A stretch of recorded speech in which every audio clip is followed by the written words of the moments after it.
Welcome everyone to our Thursday webinar that is we're hosting in partnership with the Hisatsinom Chapter of the Colorado Archaeological Society. And as everyone is anxiously awaiting, today we have Hidden Cities, Ancient Pueblos, Southwest Mounds and Southwest Ruins Considered with your friend and mine, Dr. Steve Lekson.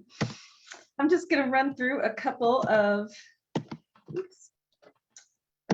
introductory slides. As we do at the beginning of all of our webinars, we'd like to acknowledge the Pueblo, Ute, Paiute, Dene, and Jicarilla Apache people on whose traditional homelands our campus sits and where we work and live as well. And this is more than just a land acknowledgement for us, because the work that we do, our entire mission would not be possible without Indigenous people in the past, present, and future.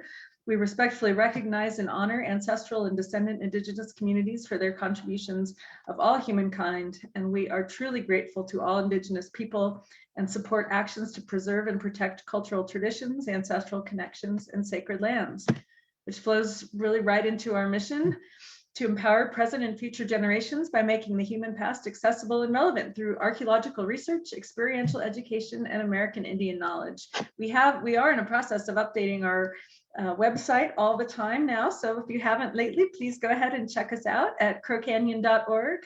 And I think the marmots are starting to come out for the marmot cam.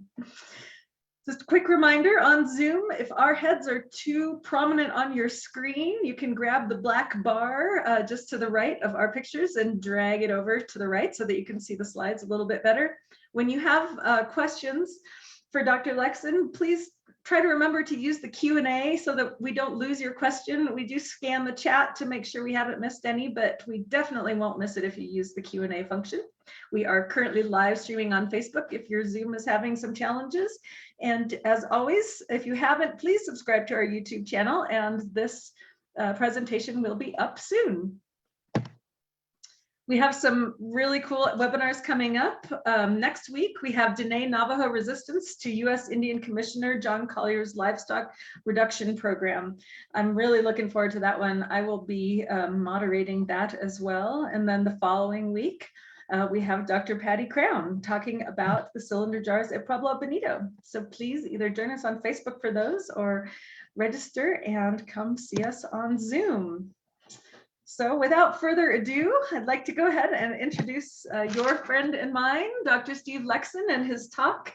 I know that for probably all of the people registered for this webinar, he needs no introduction, but just for the sake of doing an introduction, we'll remind you that Dr. Lekson is currently Curator of Archaeology Emeritus at the Museum of Natural History at the University of Colorado Boulder. He is also a former occupant of my position as a former president of Crow Canyon, and he has continued to work with us ever since, designing and delivering educational programs, travel programs in collaboration with our scientists. He has been associated with many institutions: University of Tennessee, Eastern New Mexico University, the National Park Service, Arizona State Museum, the Museum of New Mexico, directed dozens of archaeological projects in the Southwest. And I will probably not just go, the list is far too long to go through all of those, but I think everyone here is probably already a super fan of Dr. Lekson. So without further ado, Steve, I will turn it over to you. Okay, thank you very much. I need to share a screen here. And is that coming through? It's a title? Perfect. Title? Okay. Yeah, looks great. Okay, well, hello to everyone. Hidden cities and ancient pueblos, both those phrases mean something to me, and we'll get to that later. I added a subtitle here of a personal account, so a lot of this has to do with how my thinking developed on this topic of Southwest and Southeast. Maybe more than you want to know, but it started in late 1970s, in 78, 79, 80, when I was trying to figure out what to do with Chaco architecture. I was working for the National Park Service, and I took it upon myself to try and sort out the buildings out there. And one way I went was to see what else was being built at that time, or before or after. And most of my sources were not archaeologists and archaeological reports. As archaeologists at that time didn't do a heck of a lot with architecture. It's like, a Pueblo, a room was a container for artifacts. Room 6, well, it had these sherds and those rocks and whatever. But what about the whole building? I was looking more with historians and architectural historians like George Kubler and Amos Rappaport is an architect, well, scholastic architect. Paul Oliver, who was really into vernacular architecture, people like that. And I thought of, I tried to educate myself as much as I could, self-educate, because there weren't much in the way of resources. And I did write a paper called Chaco Architecture in Continental Context, which is totally obscure. I don't think anybody ever read it. It was in the proceedings of the first Anasazi Symposium, which I'm sure everyone in the audience has a copy of that on your shelf. But it helped me out anyway, I think, in thinking about this stuff. And my resources for back east, again, were not too so much the textbooks. I read the textbooks, and textbooks back then, even now, illustration is not their strength. A really important thing was Bill Morgan's Prehistoric Architecture of the Eastern United States. And Bill Morgan is an architect. I got to know him later, helped him with a project that he did in the Southwest. So he's a practicing architect in Florida, and he did a lot of stuff with partially earth-sheltered buildings. So he got interested in earthen architecture, and there's a lot of it in Florida. It's really wild. And he published this book that about 80 really important earthen sites, mound sites from all time periods, lots of information. And they're all drawn to the same scale. I thought that was brilliant. The grid behind each one of these is, 200 meters on a side, on a square. Each square is 200 meters, sorry, on side. And look, I'm flipping through this book, and 1980 when it came out, I think I bought it in a bookstore because it was MIT Press, and at that point, campus bookstores actually sold books. They don't do that anymore. But and I'm looking at these things like Poverty Point in the upper left, or Newark upper right, or Fort Center, which is down in Florida. I mean, they get the wildest earthen architectures in Florida, but all of it's just crazy, interesting, and kind of got hooked. And it was back in 1980. And the following 40 years, I visited as many of these things as I could. And a lot of them are gone. They've been bulldozed or plowed down or whatever, but there's still a number you can see. And I think my list is up to like 50 now. And I'm going to bag 3 more on the Ohio River in May, I think. So some people in Colorado bag 14ers. I bag 60-footers, or 30-footers. And it's been great fun, and learning about it and talking to the archaeologists and reading the archaeology, of course, but it means much more when you've actually seen the places. A really important book for me in this was Hidden Cities by Roger Kennedy. Roger Kennedy is the guy in the blue sweater there, in between me and a younger me and Peter Pino, on a Crow Canyon trip in 1997. And Roger published his book in 1994, Hidden Cities. And by that time, I kind of educated myself about earthen architecture back east. But what Hidden Cities did that was just fascinating to me, Roger Kennedy was a historian. Actually, he's a Renaissance man. He was a lawyer and a businessman and historian. He ran the Smithsonian's Museum of American History. His last gig was director of the National Park Service. I mean, he was a really interesting guy. And mainly he focused on the early Republic. He wrote books about Alexander Hamilton, which did not make it into a musical, but it's a good book. And he, in Hidden Cities, he talks about these amazing sites back east, but it's mostly an intellectual history of what the early Republic, in days of the early Republic, Tom Jefferson, people like that, what they thought about these things and how they dealt with it. This is before anthropology, before archaeology, or whatever, that they knew about them, they were very impressed with them, and then they were lost. They became mounds. It goes through all the intellectual history of this stuff, which is just fascinating. And it really affected how I think about like the Southwest, which we'll get to. Cahokia was his hidden city. And Cahokia is the big, it's late, it's big, it's enormous. It's right across the river from St. Louis. You're looking at one part of it with a mound in the middle. And yeah, okay, Chaco and Cahokia, and I'm going to talk a lot about both of those for the rest of this talk, are pretty much precisely contemporary. And each one is the biggest thing going on in its region at the time. And the time is, the 9th century, 10th century, 11th century, 12th century, right in there. Like I say, Cahokia is right across the Mississippi River from St. Louis. I'm sure everybody in the audience knows where Chaco is. Chaco is a World Heritage National Park. Cahokia just got on World Heritage, I think. And it's a state park, and it's, as you'll see when I compare the two, that it makes Chaco look pretty paltry. These are two reconstructions of the downtown parts of Chaco and Cahokia by two guys who know it very well. Rich Friedman, his computer reconstruction, and Bob Eisminger, Bill Eisminger, who I think just retired, but he was sort of the park archaeologist for Cahokia, and he did this painting. And I tried to make them close to the same scale. Like, it's almost impossible to do that with oblique views, but I measured a few things, and they're roughly the same scale. Just for what it's worth, the Cahokia picture in the lower right, there's this big thing in the middle. There's the palisade, and then a great big thing called Monk's Mound, which is 100 feet tall, covers 13 acres. But because it's north of Mexico, it's not a pyramid, it's a mound. And that's some mound, I'll tell you. It's a pyramid. These things are pyramids, many of them. Same as they have in Mexico. It's just that we don't let our Indians have pyramids. They only have mounds. Just like we don't let our Indians have boats. They can only have canoes, even if they're 100 feet long with 40 people in them going up and down the Mississippi. So these are the downtown parts, and both of these are much, much larger. They extend from miles, more or less in a line, and along Chaco Canyon, and then from Cahokia, it's the eastern end of what that settlement was. The Cahokia site extends pretty much unbroken all the way for like 15 kilometers across the river to St. Louis. There are big mound groups under St. Louis. In fact, one of the early non-French names for St. Louis was Mound City, because there's so many mounds there. And that was all one big settlement at one time. Okay, that's the hidden cities. The ancient Pueblo part is the increasingly problematic to me use of the term Pueblos for these things in the past. And when I wrote my book on Chaco architecture, I called it Great Pueblo Architecture of Chaco Canyon.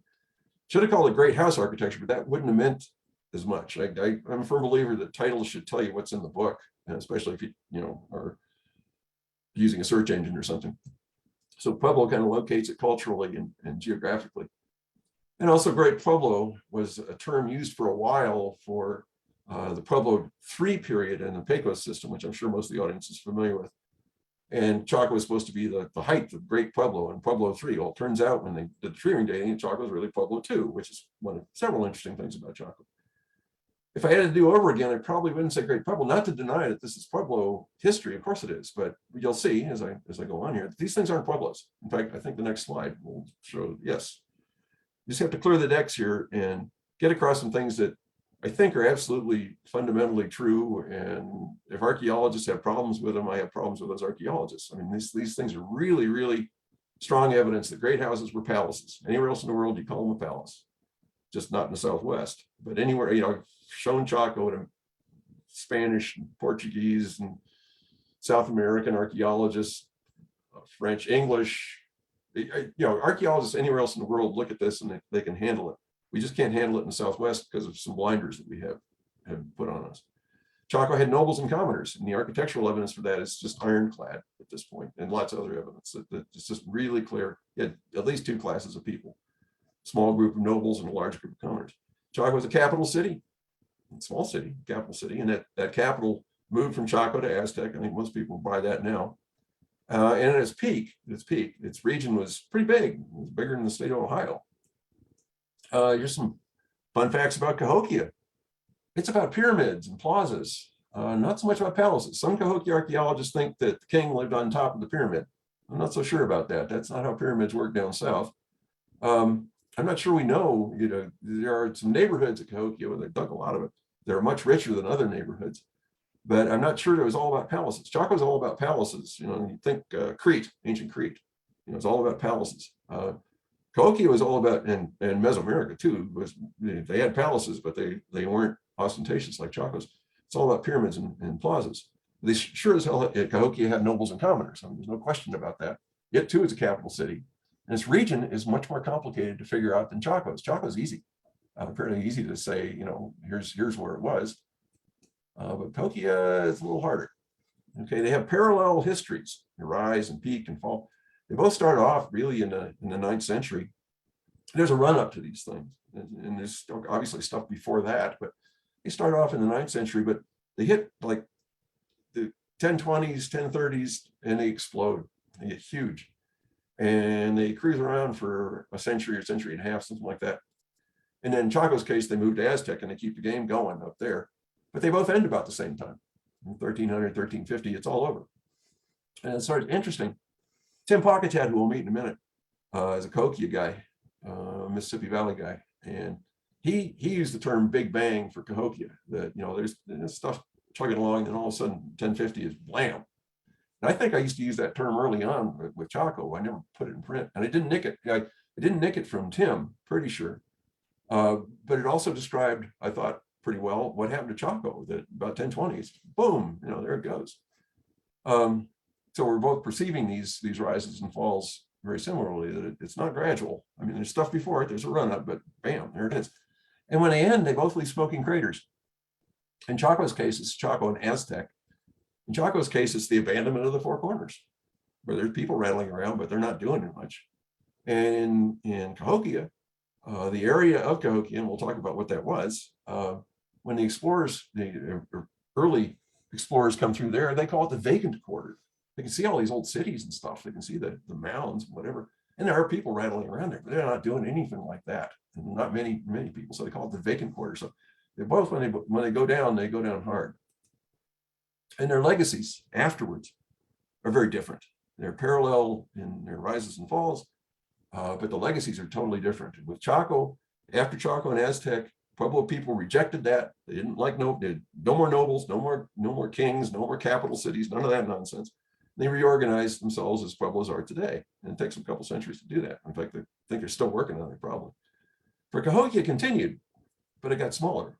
And the next big thing after Cahokia goes down is Moundville in Alabama, which is big, very impressive site. Pyramids here and pyramids there, but much smaller than Cahokia. And it keeps going like that, where you have nobles and commoners. In fact, the Spanish, they run into these small kingdoms. They call them kingdoms. De Soto and his people, they run into these things. They call them kingdoms because that's what they were. So it continues right up to European contact. That what continues, the nobles, the commoners, the vestiges of whatever Cahokia once was. The population of the capital city is quite different. At Chaco, you're lucky if you got 2,500 people, which seems small for a capital, but it's about the same size as a lot of Aztec provincial capitals down south. At Cahokia, the baseline is 40,000 people, and I think it's probably much more than that. Again, Cahokia is sort of continuous city from Cahokia on the east to St. Louis on the west, which I think is like 15 kilometers, something like that, with plazas and pyramids and residential areas, dense residential areas. So Cahokia was bigger than most Mesoamerican cities of its time, not all of them, but most. And it was bigger than London or Paris at that time. Okay, the region, it flips.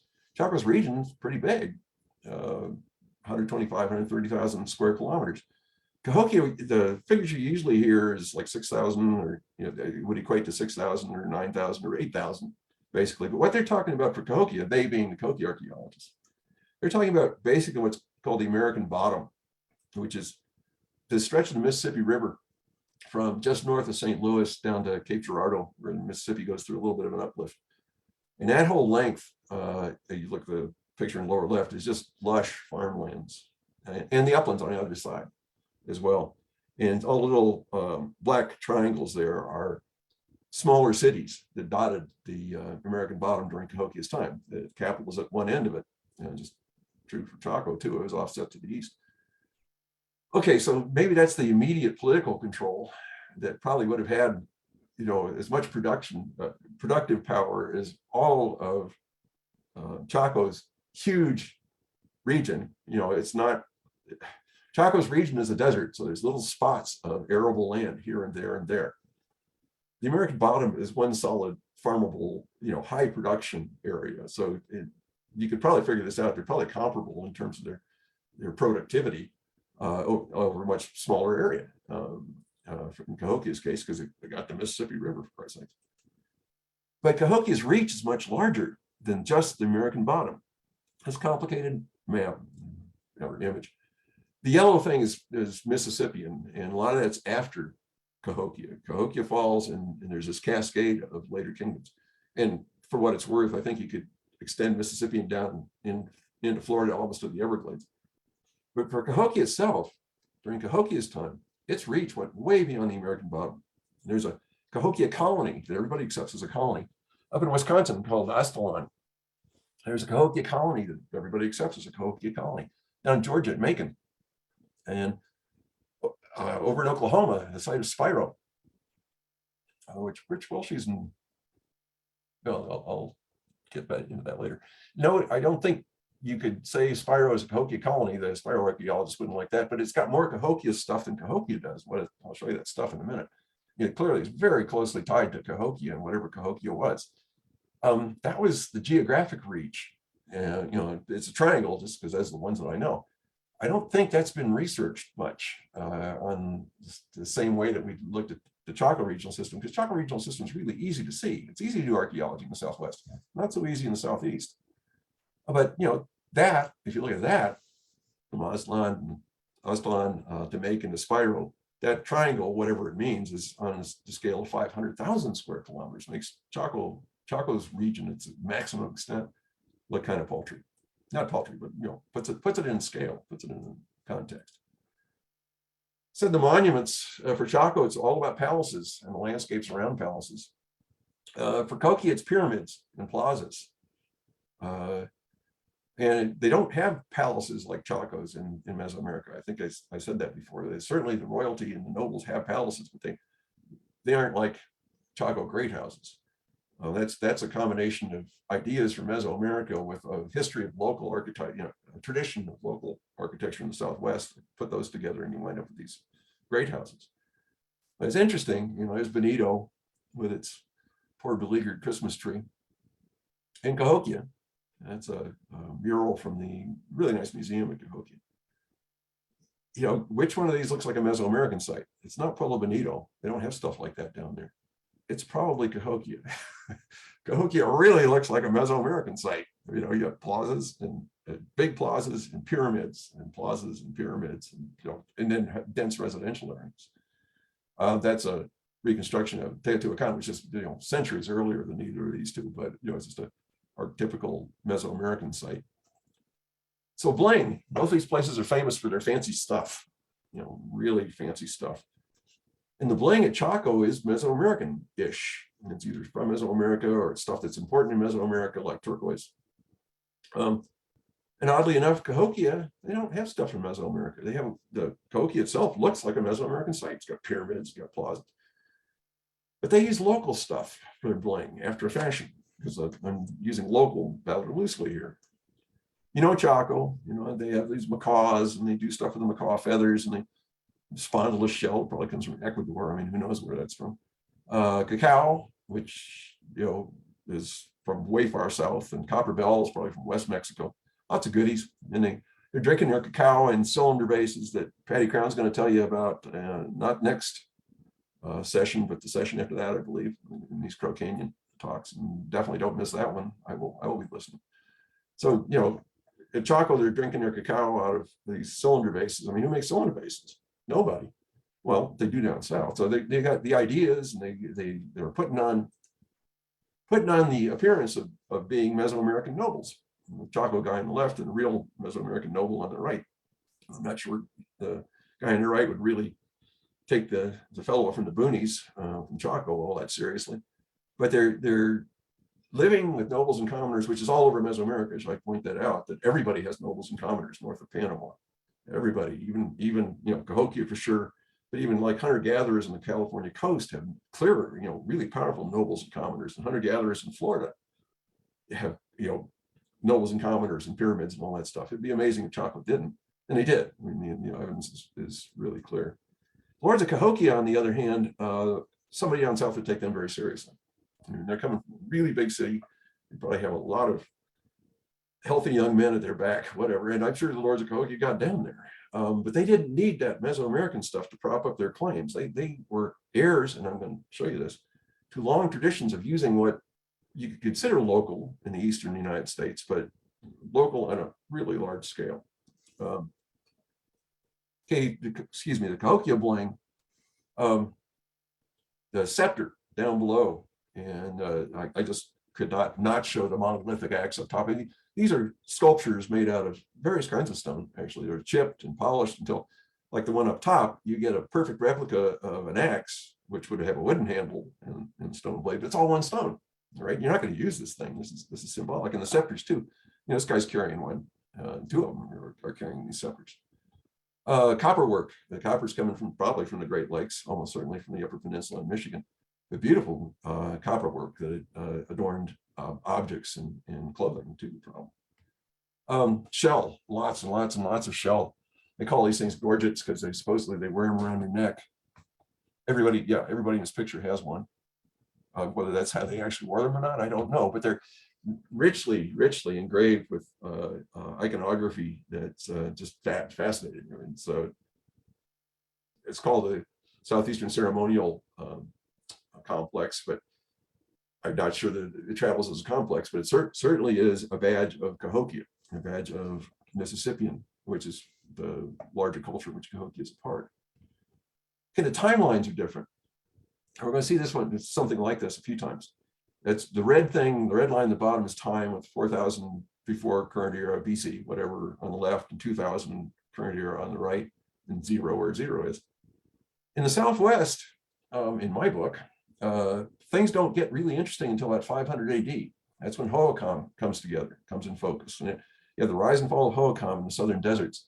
And it's going down while Chaco's going up north, which is not a coincidence, but I don't have time to get into that here. You want to read about that, read History of the Ancient Southwest. At least that's how I read it. There's actually an earlier burst, early agricultural at 1200 BC, in southern Arizona, probably southern New Mexico. I can't guarantee that. You have these sizable farming villages. But the impressive thing is that they have really sophisticated and extensive canal irrigation that goes with them. And it seems to me like this is sort of a flash in the pan. It lasts for a few centuries and then it goes away. Archaeologists, nature abhors a vacuum, and archaeologists, only slightly less than nature abhorring a vacuum, abhor a gap in the sequence. So the Hohokam archaeologists have been trying to argue that early agricultural stays there and turns gradually over 1,000 years into Hohokam.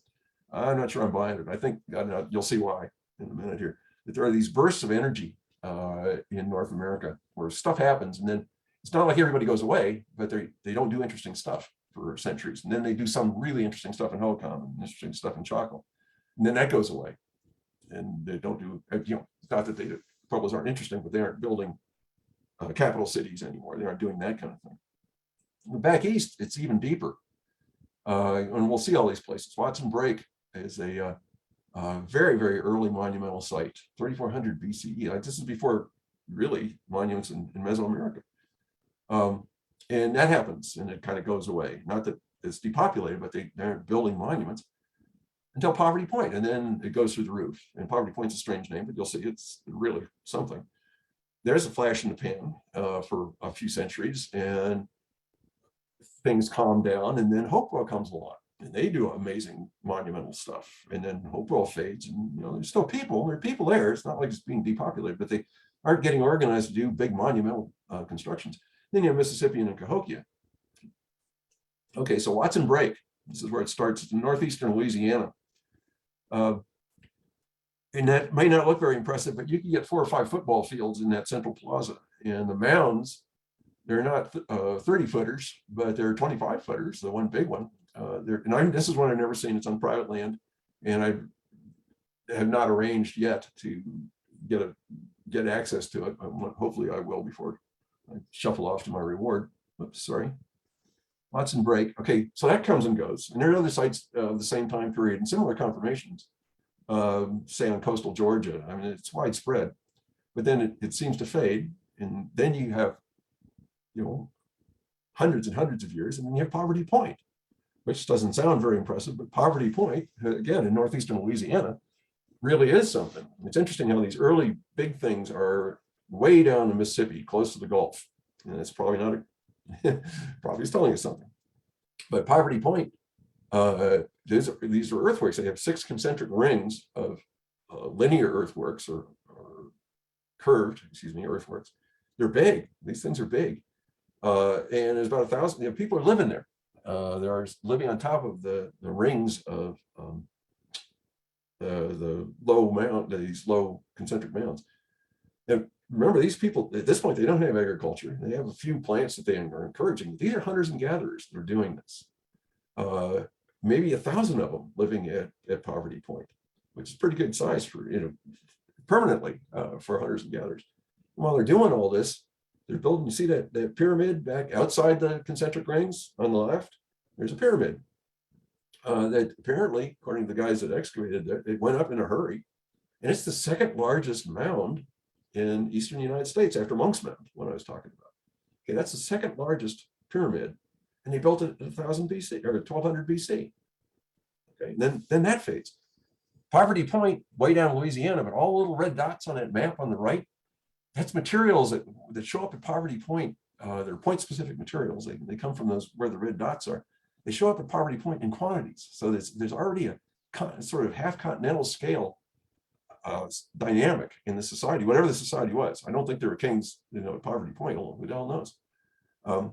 But they were drawing most of Eastern North America into whatever that was. And there's only one Poverty Point. There's other earthworks and stuff, especially in the lower Mississippi, that date to that time. But Poverty Point is the big one.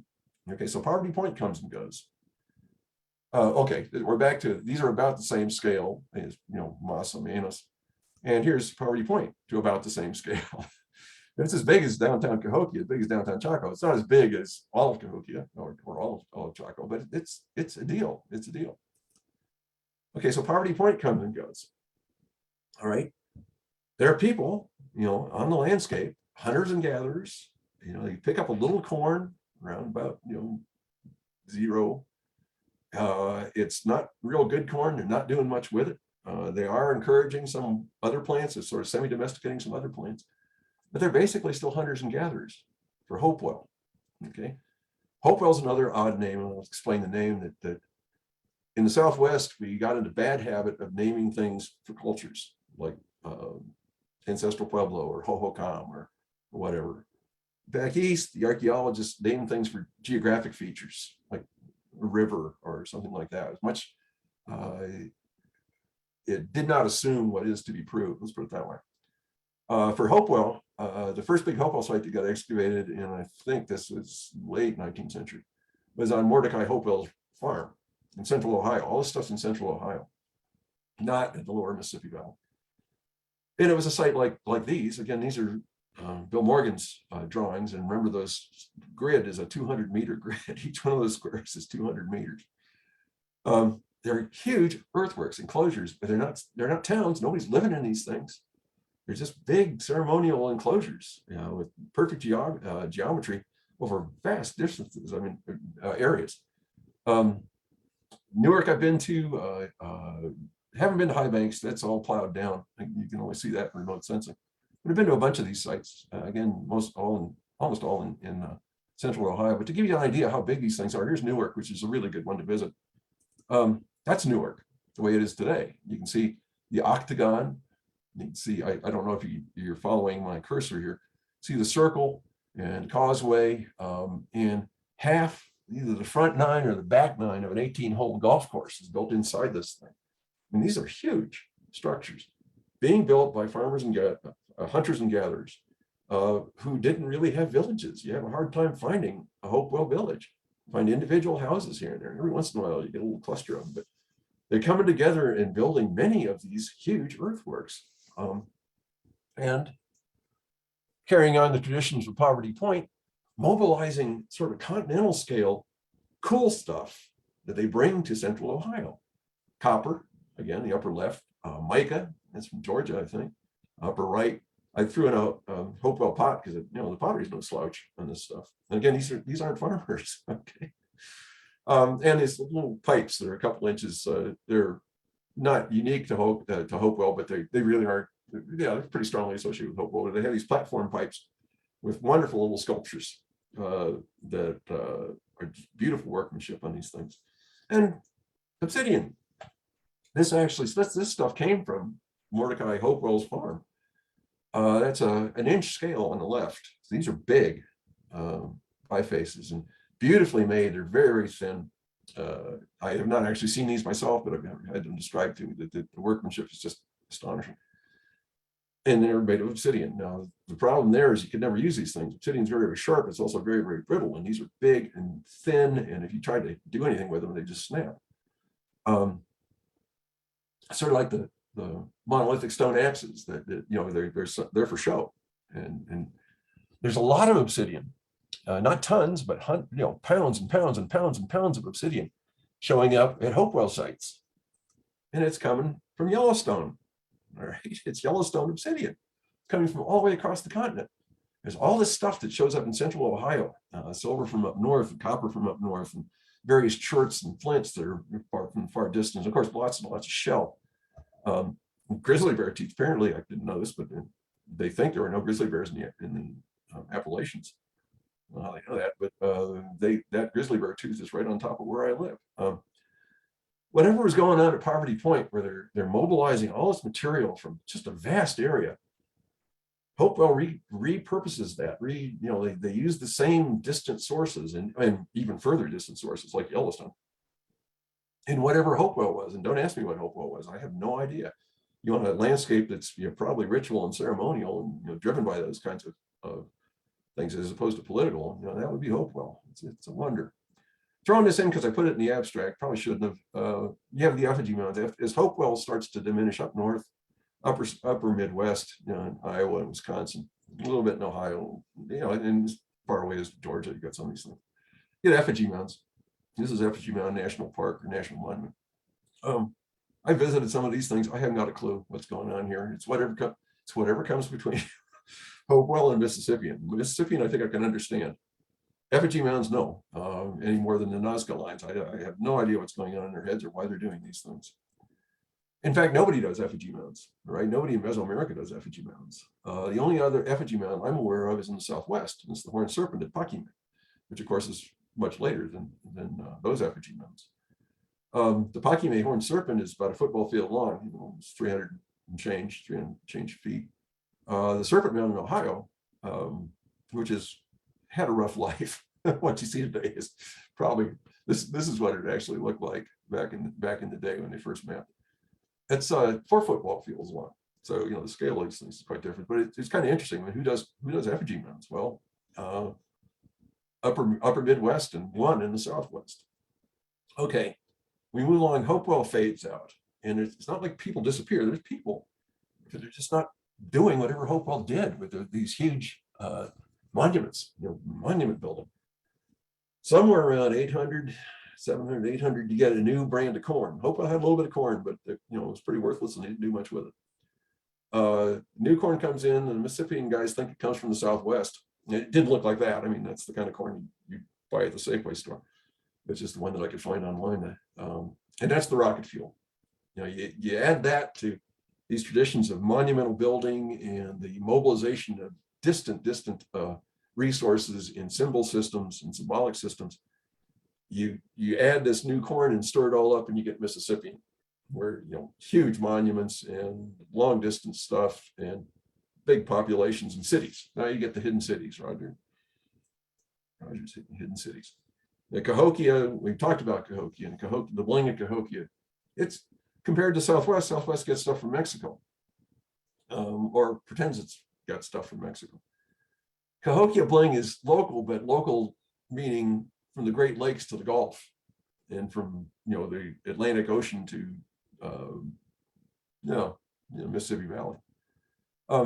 So they're using many of the same materials that were used at Poverty Point and Hopewell, but in service of a new system, a new way of doing business, which definitely is kings and nobles and commoners and cities, urban developments. Probably, a lot of these Mississippian sites have walls around them, so there's probably warfare and lots of other stuff. All the conveniences of modern life. Okay. So back in the 70s or late 70s, when I first started to think about this, I noticed that, they're exactly contemporary. When I was trying to put Chaco in context, I said, wow, that's really interesting. Cahokia is exactly the same time period. And they both start with a big bang. And talking to a few folks, like Roger Kennedy and people like that, said, well, that's really interesting. There could be some continental scale environmental thing where, you get an onset of really favorable climatic conditions or something. But just because you can grow a lot of corn doesn't mean you build Cahokia. And just because you grow a lot of corn doesn't mean you build Chaco. It means you could, you could fuel it. It doesn't mean you do it.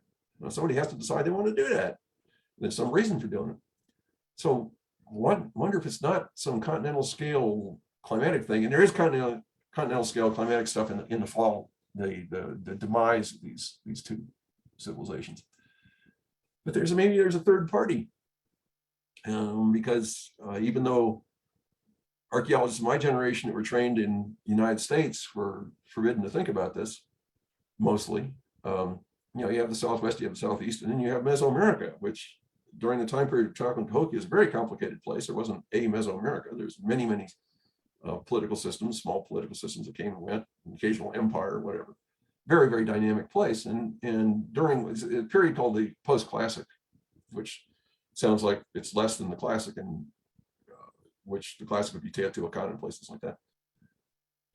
In some ways, yes, in some ways, no. I mean, the dynamics, the political dynamics and the political infighting and the history that goes on during the early post-classic is really, really interesting. It's almost modern and how nasty it gets. But again, they're very interested in long distance stuff. And the folks up north are very interested in long distance stuff too.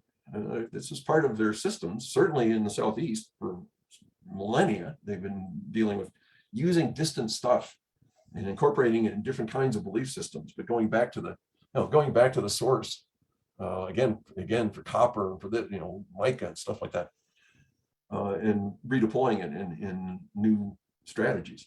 Southwest, less so. I mean, Southwest are sort of parvenus. They come late to all this stuff. It's not that they, didn't know about Mesoamerica. Of course they did. Everybody in North America knew what was going on in Mesoamerica. Even if they'd never been there, they knew that there were cities down there. Okay, and it all comes to a head from 900 to 1300. And so I was interested in this, but nobody else was. Well, I'll get to that in a minute. If you look at, this is, a real stripped down history of Mesoamerica, which is below the line in green. It's interesting that they're contemporaneous pulses of energy in Mesoamerica at the same time they happen up north in this eastern United States. When Poverty Point is doing the really remarkable things that Poverty Point does, that's when Olmec is coming online, the mother culture of Mesoamerica. Although a lot of Mesoamerican archaeologists don't want to, they don't like that title because everybody wants their own area to be the most important. But Olmec is really where it springs from, I think, on the Veracruz and the Gulf Coast. And Olmec comes and goes, Poverty Point comes and goes, and then you have Teotihuacan, which is the single biggest city until Tenochtitlan of the Aztecs. The event from which all other Mesoamerican, Central Mesoamerican anyway, history depends. Same time as Hopewell. Now, I'm not saying that Teotihuacan caused Hopewell, of course not. But the same thing with post-classic and Mississippian. They happened at the same time. Not saying that the South causes the North or the North causes the South. That's always a possibility. I mean, Watson break really early. What I'm saying is that there's these continental scale pulses of monument building and energy and stuff that happens, and then it fades, and then it happens again at the same time on continental scales, and then it happens again on continental scales. These are like facts. So I'm not saying that one causes the other. I'm saying that probably to understand either of them, it would be really useful to understand them both at the same time. They're both what's going on up north and what's going on down south. Doesn't work quite as well in Southwest. Interesting, the early agricultural, lines up pretty well with Olmec and Poverty Point. So, whatever happens there's energy, and I don't mean to sound mystical, but I am trying to sound obscure because I don't understand what this means. I'm just saying that it's a real pattern, and it's what we should be studying, I suppose. The post-classic, works fairly well with Hohokam and Chaco Aztec. And I got to thinking about this stuff mainly, like I said earlier, not so much with archaeologists, as archaeologists, US archaeologists don't want to talk about this stuff, and they didn't until fairly recently. But I was fortunate in hanging out with like Roger Kennedy because of Crow Canyon and working on a couple of big continental scale art exhibits. I was very peripheral to these things, but I went to conferences and wrote chapters and whatever. At the Art Institute of Chicago in 1992, that was Richard Townsend doing the Art of the Americas, at which the Southwest, you see that's a member's figure there. I have a long history of the figure, that figure. Or the Road to Aslan, which that was Virginia Fields at the LA County Museum of Art. That introduced me to, I was vaguely aware of this, but how important the Southwest was to the Chicano civil rights movements in the 60s and the 70s, and how that still continues, that there's another constituency here really interested in the Southwest, beyond Pueblos and beyond the native people of the Southwest that are politically active Mexican Americans. And yeah, I'm dealing here with art. I was dealing with art historians and artists and political leaders, not with North American archaeologists. It was great because these guys, they didn't have the biases of North American archaeologists. They had no problem with Chaco being Chaco. I didn't have anybody to talk to in the Mississippian world, because in the Mississippian world, and this is, I finally found Peter Peregrine. If you are a Mississippian archaeologist, meaning you worked at Cahokia or places like that, and you talked about Mexico as the end of your career, basically, and I'm not kidding. I mean, there are people whose careers were demolished because the guys back there just didn't want to hear about it. Peter Peregrine is a big thinker at Lawrence University, and I met him through some of the Chaco conferences I organized. He came out, and we saw eye to eye on some of this stuff, and he didn't mind taking chances, in part because he's really a global archaeologist. If he had to burn some bridges across the Mississippi, he could always go to China.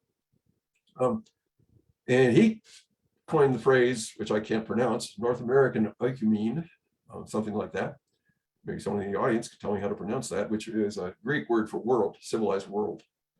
And our whole point is what I've been saying is that there's a lot of these things that happen about the same time in North America and in central Mexico and other parts of Mexico.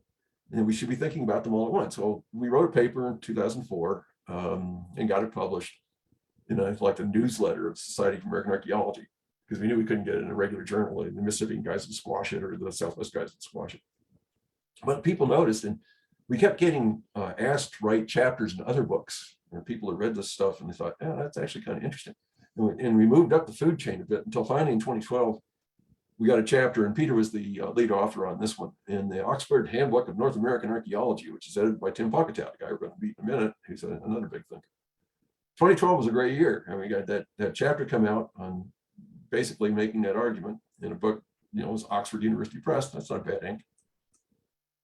I, that same year, got to go along on a National Endowment for the Humanities traveling seminar specifically on Mexico and the Southwest in ancient times and modern times.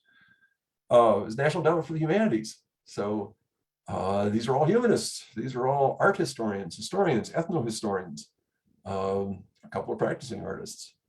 Only other archaeologist on the trip was my graduate student, Katie Putsavage, in the front row there. I'm in the back row. One cultural anthropologist. And it was great. I'm hanging out with these people, and they brought me along so I could lecture on the Southwest. And they didn't have any particular problem with this. These are mainly art historians and historians. They didn't have any particular problem with my take on the Southwest. It was just liberating to hang out with really smart people who didn't have the blinders that they put on us in graduate school amongst my cohort. And finally, same year, 2012, Crow Canyon organized a trip for Chaco and Cahokia, where we went to Chaco. We hopped on an airplane, went to St. Louis, went to Cahokia with these three guys, me in the middle, Tim Pocketat on the right, who's Mr. Cahokia now and a good friend, and a guy that we have fun. And Gerardo Gutierrez on the left, who's my friend and colleague here at the University of Colorado, who works in Guerrero, in Mexico, most of the time.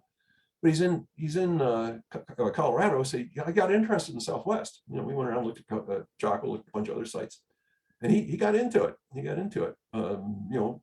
It's an acquired taste for somebody that works in central Mexico, but he got into it. And he also knew a lot about Northeast Mexico, which is where the closest part of Mesoamerica to the Mississippi Valley. He knew a lot about that. So he kind of represented the third party. We didn't hop on a plane to go to Mexico City. To mix my metaphors to round out the triangle. But this is great, you know, for a week and a half, I'm traveling with these guys and we're sparking over dinner and over a beer and over coffee and in the vans. And of course, there's the usual Crow Canyon crowd of really smart people asking really good questions. And I mentioned to Liz Perry earlier that this is a transformative sort of thing that happens a lot, I think, at Crow Canyon, more than anybody out there knows. That you get scholars, or you get a scholar and a native scholar, you know, archaeologist and native scholar together on one of these trips or an event like this, and the intellectual exchange is just priceless. I mean, literally priceless. These kinds of things, starting off with Roger Kennedy on a Crow Canyon trip, really changed my career, or at least changed my thinking about, you know, made me think in very different ways than I would have thought if I just kept my notes from graduate school, which you know, discourage that sort of thinking. So 2012 kind of all came together. And I've been thinking about this. 2009, I wrote Continental History of Ancient Southwest. And for every chapter in there, I say, this is what's going on in Southwest. What was going on in Mississippi Valley? What was going on in Mexico, in Mesoamerica? And people said, why are you doing that? You know, what's the point? I said, well, I don't know yet. But I needed to educate myself. This is my way of educating myself, is writing this book, to get the long haul context on this stuff. After the trips with Gerardo and Tim and all these other people, I was, with Gerardo's help mainly, identified a political formation in Mexico that maps on really well on Chaco. I mean, everybody looks at Chaco and says it's a mystery. We don't ever understand it. It doesn't look like anything that we know of. Well, yeah, it looks exactly what they call an El Tepido in central Mexico, which is a small city state. And there's a lot more to it than that. It isn't just a small city state. You want to get that argument, you know, read Chaco Meridian or study Southwest archaeology. And so, okay, so what? You know, you got a form there. Next step was thinking, okay, you know, we got a formal structural link between Chaco and Mesoamerica, plus all the stuff, the macaws and whatever. What do we do with that? You know, what is that? Is there something we could do with that that's beyond just, you know, saying, oh, isn't that interesting? And the study of Southwest archaeology has 3 books really all jammed into one. But the first part of it is paralleling Roger Kennedy's Hidden Cities. It's an intellectual history of how we convinced ourselves that everything in the past in the Southwest had to be something like a Pueblo, which is crazy because we know that Chaco wasn't like a Pueblo. It had nobles and commoners. Pueblos don't have that today. I mean, they don't want it. They tried very hard to get away from it. And then I say, well, you know, if we accept that the past was different in the Southwest and that Cahokia really was a state and Chaco really was a state, what can we do with that? And I wind up with secondary states. What's a secondary state? Well, it was a state. State is a long-lasting political organization that has an apparatus and has rulers and ruled, and, you know, very minimal definition of this kind of thing. But it's political. It's political. When people study where these things come from, we're living in states right now, right? Where these come from, they look at the first half dozen or so, you know, Egypt, China, or Mesoamerica, whatever. They study those, and they don't think too much about all the thousands and thousands of states that came afterwards. You know, that's what we really study in archaeology, are secondary states. They don't have to evolve into these things. They don't have to make it all up. And that's true for Chaco and Cahokia. They don't have to make up this stuff.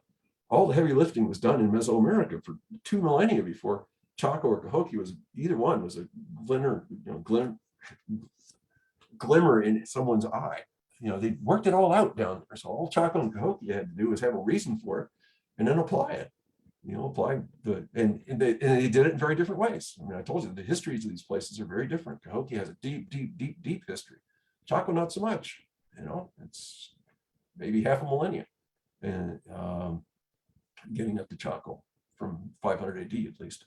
You do it in very different ways. Okay, I come to the conclusion that if archaeology in the lower 48 of native times in the lower 48 states is going to make any kind of contribution beyond local history, which is what we do now, you know, to the larger archaeological project, which is global. It's global. We keep losing sight of that, thinking, you know, archaeology is something horrible we did to Indians. No, it's a global enterprise, and a legitimate one. What the best thing that we can offer for this later time period anywhere, 2 of the best studied secondary states you're ever going to find anywhere. Yeah, we've thrown so much money, so much brain power, and so much energy into studying Chaco and studying Cahokia. we know them really well, and they know they know Mesoamerica really well. So this is something we should be studying. I'm retired, so I'm not going to do it, but that's what I said we should be doing in that last book. I think I better quit because I'm hitting my time limits. I had a couple more things, but I think I'll just stop it there. So Liz, back to you. Thanks so much, Steve. Well, thanks for leaving a little bit of time, because we do have some questions rolling in, and who knows, maybe those questions. Give me a second here. I don't have my speaker on. Oh, okay. Okay, I can hear you now. Oh, great. Well, it's possible that some of the questions that we have for the last 5 minutes or so might be around the topics of the things you wanted to discuss. Let me see if I can guess. Let's see. Oh, we're not missing much. I just had a couple things on the end. That, Oh, okay. All right. Well, this one's kind of interesting because it speaks to a book I'm reading right now too. One of the participants said the new book titled "The Dawn of Everything: A New History of Humanity" argues that inequality was ephemeral and seasonally changing all the time, and that portraying ancient history as following some sort of similar pattern is inaccurate. What is your take on their theses about how ancient people organized themselves even during pre-agricultural and during agricultural periods? Haven't made it through that book. It's sitting next to my rocking chair downstairs. I'm trying. I pick it up and read it and put it back down. Not wildly enthusiastic. If I understand their thesis, Chaco and post-Chaco fits exactly. When you go from Chaco being tightly organized, with a capital city and all this kind of stuff, Pueblos saying to hell with this. We don't want nobles anymore. Figuring out how to do it without nobles. I mean, it would be. They don't have Chaco in the book. At least I looked in the index. I didn't see it. But it would be a textbook. If I understand what you're saying, it would be a textbook case of people going from highly organized to less organized, and doing it as a political move, saying we don't want to do that anymore. We're going to do this other thing. Yeah, I don't think things have to move in one direction. Obviously, it's history. Things don't move in one direction and keep moving in one direction. I mean. You had Poverty Point that came and went. You had Hopewell that came and went. You had Mississippi that came and didn't go away until the Spanish showed up. That one had legs. That had legs. But yeah, there's rises and falls and dead ends, and it's history. It's like these. Well, again, I haven't finished the book, so I shouldn't say anything negative. All right, I'll get on that too. I keep putting it. It's really big. What would have prevented trade routes developing between Chaco and Cahokia? Nothing. That was one of the things I was going to show you at the end. Oh, good. Let's see. I'm sharing my screen. Okay, that we might come back to. Just for what it's worth, in Cahokia's world, there's only one thing that's Mesoamerican that they know of. I think if they start opening up, and this is Paul Catetno, people talking to me, opening up the drawers in museums and looking at stuff they found years ago, we might find more. But there's one piece of Mesoamerican obsidian at Spiro Mounds. But they didn't need that stuff. They had their own stuff. But another thing they found at Spiro is this mess on the left, which I took a tour of Spiro with one of the guys that knows it best. And he said, we have the only lace textile in North America, which was preserved at Spiro, amazingly enough. And it's an open work textile. And, I'm sitting there, I'd already pissed him off because I asked him a question he couldn't answer, but I sitting there thinking, no, that's not the only lace textile in North America. We got boatloads of those things in the Southwest. This is a Tonto cliff dwelling shirt, Hohokam work. And you find this at Chaco too. There are fragments of this stuff at Chaco. And the pictures of members guys wearing these things. And probably the one at Spiro, if it's cotton, because they didn't have cotton in the Southeast. If it's cotton, it's almost certainly from the Southwest. I don't think anybody's, I alerted some people to it, said, you got to figure out what the textile, what the fabric is. But if it's a cotton open work shirt, then Spiro has something from the Southwest. And going the other direction, and Patty Crown, who you're going to hear from two sessions down here, figured this out, that back east in the Southeast, they had the black drink, Yelp and Holly, which is highly caffeinated. The way they brewed it, highly caffeinated. So it's not your morning pick me up; it's your morning knock you out. I mean, you drink this stuff and you hallucinate. and apparently they like to hallucinate, like college kids. They had it at Cahokia, right? And they had it at Chaco. And it only comes from, you see where the grain is there? That's where Yelp and Holly comes from. So it's probably coming, to Cahokia and then over to Chaco. That's the kind of stuff that we should be looking for, and you won't find very often, is the precious stuff, the stuff that elites would give each other, a cotton shirt, a Starbucks of black drink or something. And that stuff moving back and forth. Not pottery and rocks. They had their own rocks and pottery back there. It was nice pottery, it was nice rocks. We had our own rocks and pottery. Not as nice rocks as their rocks, but they didn't. Why would you deal with that stuff? So yeah, and the other, I don't have a slide for this, but when DeSoto comes into the southeast, he's going from kingdom to kingdom. He's looking for cities, and he doesn't like the kingdoms. They're thatched huts. And his guides, they're all these guys relying on guides. Say, well, if you want big cities, we'll take you there. And they lead him out to the west, to the Great Plains. And when Coronado comes in the southwest, same thing. He doesn't like the Pueblos, and they finally find some guy at Pecos, says, "Oh yeah, I know where there's cities back east. They're on a river that's a mile wide and has huge boats going up and down it, and they've got these pyramids and stuff." And he's taken Coronado to the southeast. This is the same year. Coronado and DeSoto almost meet at Spiro. I mean, they're both headed for Spiro Mounds. When Coronado gets pissed off and kills his guide, and DeSoto dies, and they take him back and dump him over the edge of the boat in the Mississippi. But yeah, they both knew about each other because they're following native guides. So anyway. Nice. Well, kind of along those lines, someone asked if folks were actually working metal in Cahokia and Poverty Point, et cetera, or receiving finished trade goods. No, they're working the metal, certainly at Cahokia, I think. You get this raw copper from the Upper Peninsula of Michigan, where it's called float copper. I have a piece of it here. You do not disappoint. I don't know how well it's going to come across. No, this is picked up from the surface of the Upper Peninsula, not by me. Bought it in a rock shop, but it's almost pure copper. So you don't have to smelt it. You don't have to do all that kind of stuff. They just beat it into sheets. Although I think they're doing a bit of smelting.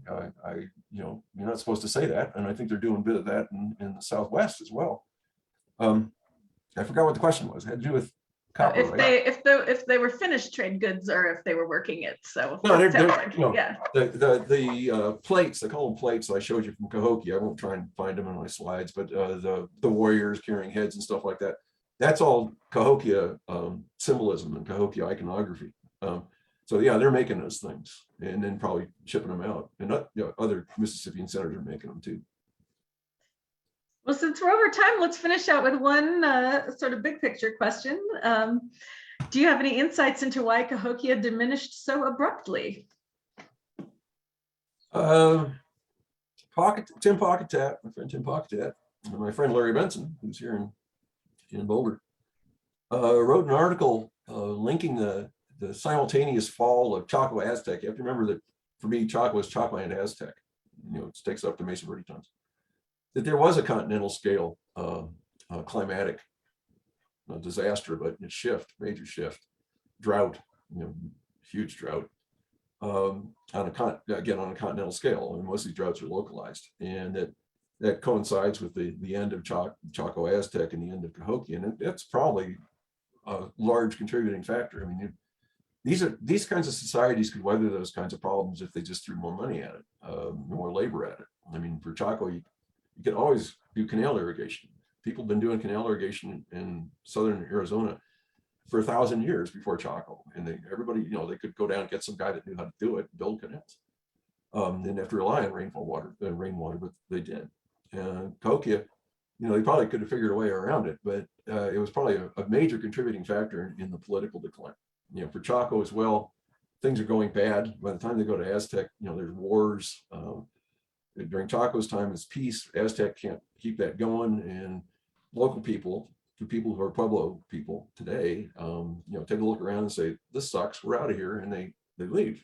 And it stops raining. I mean, it's the noble's job is to make sure it rains. You got to feed your family, and it stops raining, and you just all pile all those things on, and finally they say, "The hell with it," and leave. And for Cahokia, it's interesting because the energy and the people sort of moved from Chaco to the southeast. the Rio Grande and also the Hopi and Zuni, those places. And Cahokia, same thing. They're out on the edge. You can see in this, it's not obvious when you're in St. Louis. Yeah, what is obvious when you're in St. Louis? You're on the edge of the Great Plains, right? And the energy moves to the southeast into, you know, Georgia and Alabama and those kinds of places. All right. Well, we're running about 5 over, so I think we'll go ahead and be respectful of Dr. Lekson's time so that he'll keep coming back and doing more presentations for us. So thank you so much, Steve. And hopefully you will venture down south in our direction soon. I hope so. Well, thank you. And thanks for doing these things. Oh, always, always. Liz, keep Crow Canyon strong and going. Always. We won't let you down. Okay. All right. Take care. Thanks, everyone, for joining us.